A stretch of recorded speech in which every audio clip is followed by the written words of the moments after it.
The Bush administration's open borders policy and its decision to ignore the enforcement of this country's immigration laws is part of a broader agenda. President Bush signed a formal agreement that will end the United States as we know it, and he took the step without approval from either the U.S. Congress or the people of the United States. Bill Tucker reports. The Security and Prosperity Partnership of North America sounds benign, hardly like a policy that critics call NAFTA on steroids. It's a deal that few have even heard of. It's being done again by very few people at the very top on behalf of the investment class, but the working class of people. Political officials across our country, from communities, from cities and so forth, they don't know anything about this. Yet it was agreed to by Mexico's President Fox, Canada's Prime Minister Martin, and President Bush in 2005. Administration officials counter their critics by saying everything about SPP is on the White House website.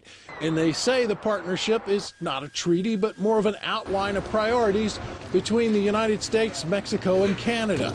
Still, some wonder why there haven't been public discussions about the goals being pursued. This SPP includes, for instance, a committee that is sitting down to harmonize our meat inspection and food safety. So how far away from a trade agreement can your dining room table and what you feed your kids be? Other parts of the agreement mention border security as an issue, which include all of North America. In fact, the name of the agreement is not Security and Prosperity of the United States, but of North America. When we elect officials, we expect them to act on our behalf. When we get involved in cooperative frameworks with other countries for joint regulation of fisheries or rail transportation or the skies, we're basically sharing our sovereignty with that government and outsourcing some of what we give our elected officials. As disturbing as some find SPP, there is legislation in the House introduced by Florida's Katherine Harris that closely resembles the goals of the partnership. Included in that bill is a section which calls for the securing of Mexico's southern border by the United States and Canada. Lou, that's not the border with the United States, that's the border they share with Belize and Guatemala. The idea that the White House would respond that this is on their website, this involves intricate workings amongst the Commerce Department of this country and Canada and Mexico's, of course. A regional prosperity and security program. This is absolute ignorance. And the fact that we reported this, we should point out, when it was signed.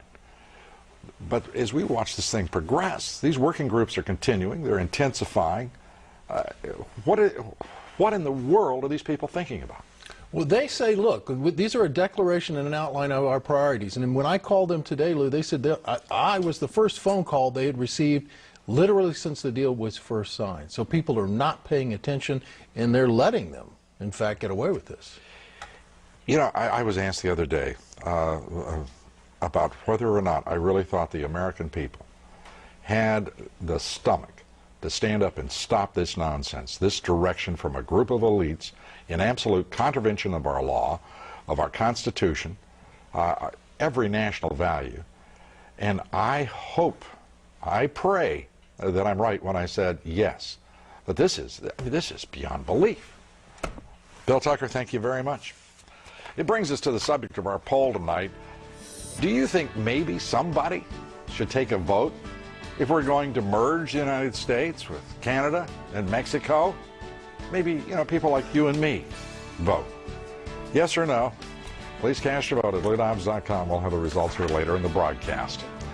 Coming up, a measure to raise wages for the